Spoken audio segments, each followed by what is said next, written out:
Assalamualaikum warahmatullahi wabarakatuh. Selamat pagi, salam sejahtera bagi kita semua. Saya, Lois David Caniago, akan memaparkan materi tentang pengolahan data kuantitatif dengan SPSS. Berikut materinya. Apa itu pengolahan data kuantitatif? Pengolahan data kuantitatif adalah suatu proses memperoleh data ringkasan dengan menggunakan cara atau rumusan tertentu. Pengolahan data meliputi kegiatan berikut. 1. Editing. Proses pengecekan atau memeriksa data yang telah berhasil dikumpulkan dari lapangan karena data yang masuk tidak memenuhi syarat atau tidak dibutuhkan. Editing bertujuan untuk mengkoreksi kesalahan-kesalahan dan kekurangan dalam pengambilan data lapangan. Hal-hal yang perlu diedit pada data masuk adalah sebagai berikut. Pertama, dipenuhi tidaknya instruksi sampling. Kedua, dapat dibaca atau tidaknya data yang masuk. Ketiga, kelengkapan pengisian. Keempat, keserasian. Kelima, apakah isi jawaban dapat dipahami. Kemudian ada coding. Pemberian kode tertentu pada setiap data yang masuk kategori yang sama, sehingga kode dapat berupa huruf atau angka untuk membedakan data atau identitas yang dianalisis. Contoh kode pendidikan, kode daerah, seperti kabupaten, kecamatan, atau desa. Selanjutnya ada tabulasi. Tabulasi adalah membuat tabel-tabel yang berisikan data yang telah diberikan kode sesuai dengan analisis yang dibutuhkan. Untuk melakukan tabulasi ini, ketelitian dan kehati-hatian agar tidak terjadi kesalahan khususnya dalam tabulasi silang.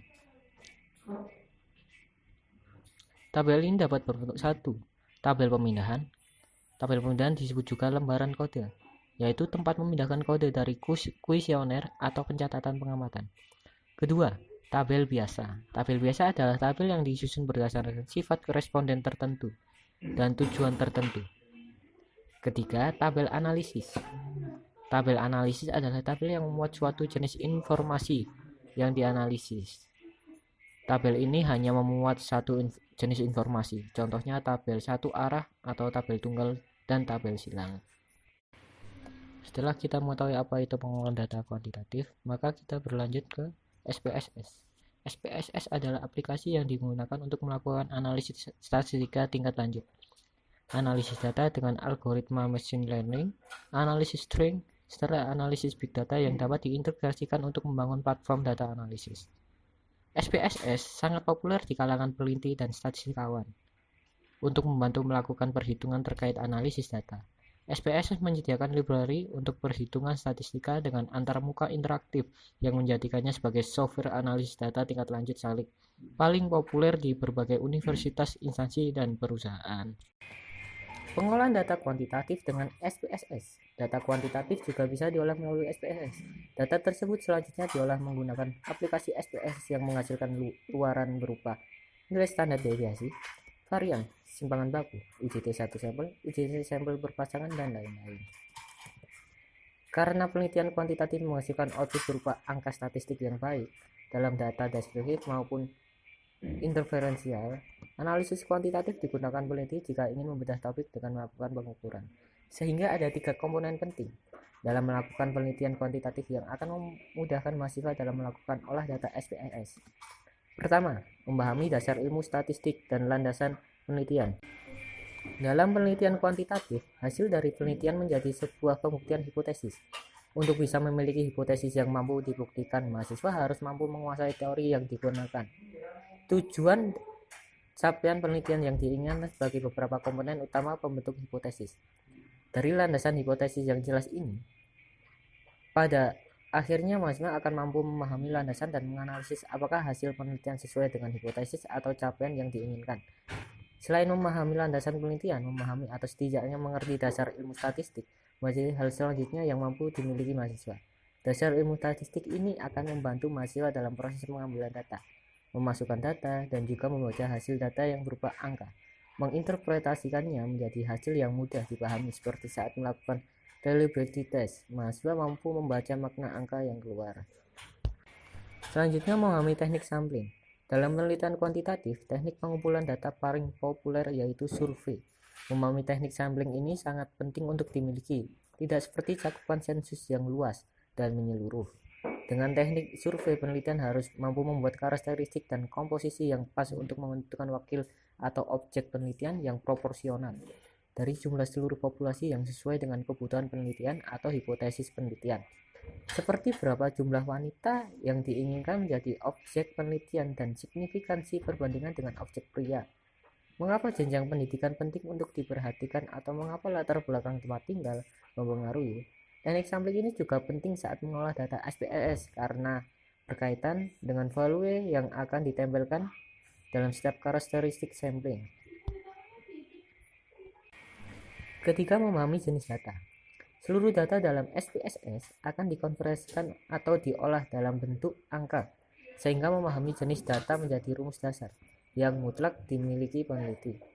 Memahami jenis data ordinal dan nominal atau data interval dan rasio adalah hal penting dalam mengolah dan menganalisis data.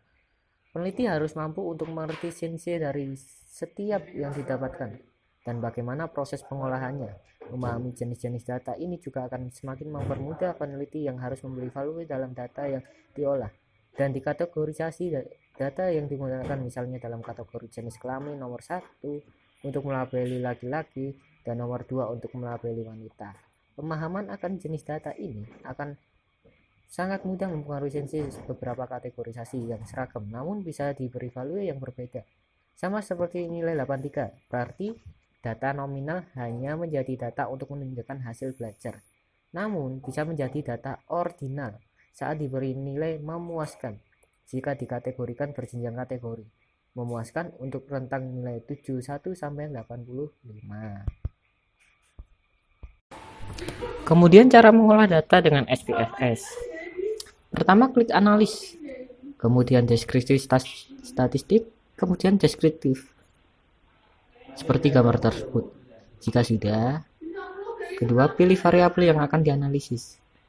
Sorot nama variabel di kolom kiri dan klik tombol panah di tengah-tengah variabel sehingga nama variabel terlihat di kolom sebelah kanan variabel seperti berikut. Setelah selesai, maka klik option untuk memilih analisis statistik deskriptif yang akan dihitung. Misalkan dipilih rata-rata hitung, atau standar deviasi, atau variansi, atau minimum dan maksimum. Kemudian klik continue. Keempat, klik OK pada jendela deskriptif. Setelah hasil analisis ditampilkan pada jendela output, maka hasilnya terlihat seperti gambar di bawah itu. Terlihat hasil analisis data variabel nilai adalah dengan jumlah data 10, nilai minimum 66, maksimum 89, total nilai 779, rata-rata 77,9, standar deviasi 8.06157, dan variansi adalah 64.989. Anda dapat menyorot output dan menyalin ke perangkat lunak pengolah kata seperti Microsoft Word. Ya, setelah kita tahu bagaimana pengolahan data kuantitatif dengan SPSS, maka selanjutnya adalah praktik pengolahan data deskriptif. Teknik analisis statistik deskriptif yang digunakan antara lain 1. Penyajian data dalam bentuk tabel atau distribusi frekuensi dan tabulasi silang. Dengan analisis ini akan diketahui kecenderungan hasil temuan penelitian, apakah masuk dalam kategori rendah, sedang, atau tinggi. Kedua, penyajian data dalam bentuk visual seperti histogram, poligon, oglyph, diagram batang, diagram lingkaran, diagram pastel, dan diagram lambang. Ketiga, perhitungan ukuran tendensi sentral, mean, median, atau modus. Keempat, perhitungan ukuran letak seperti kuartil, desil, dan persentil. Kelima, perhitungan ukuran penyebaran, standar deviasi, varian, ring, deviasi kuartil, mean deviasi, dan sebagainya.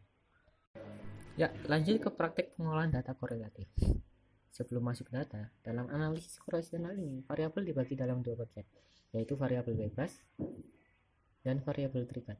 Variabel bebas yaitu variabel yang keberadaannya tidak dipengaruhi oleh variabel lain, sedangkan yang terikat yaitu variabel yang keberadaannya dipengaruhi oleh variabel lain. Banyak sekali teknik analisis statistik yang dapat digunakan untuk analisis korelasional ini, baik statistik parametrik maupun non-parametrik. Penggunaannya masing-masing teknik analisis tersebut sangat tergantung pada jenis skala datanya. Skala data terdiri dari pertama, data nominal, ordinal, dan interval rasio. Data nominal yaitu data kualitatif yang memiliki jenjang, contoh jenis kelamin, asal daerah, pekerjaan orang tua, hobi, dan sebagainya. Sedangkan data ordinal yaitu data kualitatif yang memiliki jenjang seperti tingkat pendidikan, jabatan, pangkat, ranking, dan sebagainya. Sedangkan data interval atau rasio yaitu data kuantitatif atau data yang berupa angka yang dapat diangkakan. Contoh penghasilan, prestasi belajar, tinggi badan, tingkat kerja tasan, volume penjualan, dan sebagainya. Sehingga untuk menentukan jenis analisis korelasional yang tepat dalam sebuah penelitian, terlebih dahulu harus dilihat jenis data dan variabel yang diteliti. Ya, praktik pengumpulan data eksperimen. Praktik ini ada 10 langkah. Langkah pertama adalah perumusan masalah. Masalah penelitian diangkat dari ketidakcocokan antara teori dan kenyataan yang ada di lapangan atau ketidaksesuaian antara harapan dan kenyataan dari beberapa masalah yang ada. Kemudian didefinisikan atau dirumuskan.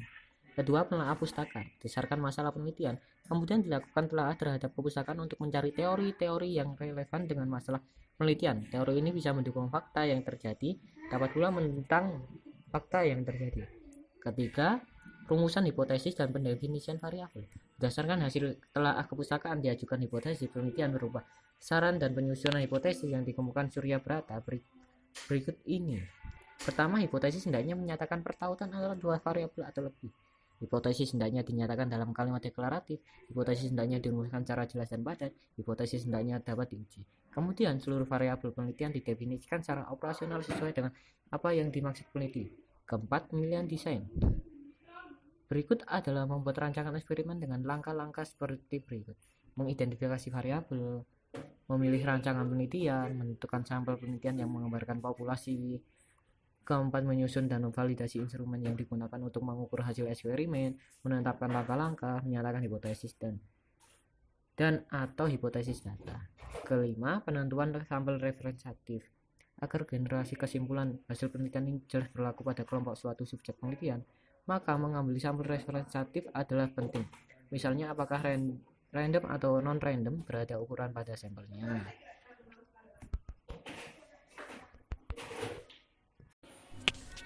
Ya, selanjutnya instrumentasi yang valid, reliable, dan sesuai dengan penelitian menjadi bagian yang sangat penting dan dengan penelitian eksperimen. Ketujuh, pelaksanaan eksperimen. Setelah rancangan eksperimen disiapkan, langkah selanjutnya adalah terjun ke lapangan untuk melakukan eksperimen, yaitu melakukan treatment terhadap kelompok eksperimen yang melakukan pengontrolan terhadap kelompok kontrol. 8. Pengumpulan dan penganalisian data. Ada kegiatan pengumpulan data yang dilakukan sebelum treatment, yaitu berupa tes awal. Data terkumpul kemudian dianalisis. Ke-9, analisis dan interpretasi data. Analisis dilakukan dengan menerapkan uji statistik yang tepat, yaitu disesuaikan dengan jenis data yang diperoleh. Terakhir, berdasarkan hasil tes uji statistik, dapat disimpulkan apakah hipotesis penelitian diterima atau ditolak. Kemudian, lakukan pembahasan terhadap hasil penelitian yang diperoleh dan tulis laporannya. Ya, mungkin itu yang bisa saya sampaikan. Jika ada kurang atau salahnya, mohon maaf. Jika ada pertanyaan atau sanggahan, bisa komen di kolom komentar di bawah ini. Sekian dari saya. Terima kasih. Wassalamualaikum warahmatullahi wabarakatuh.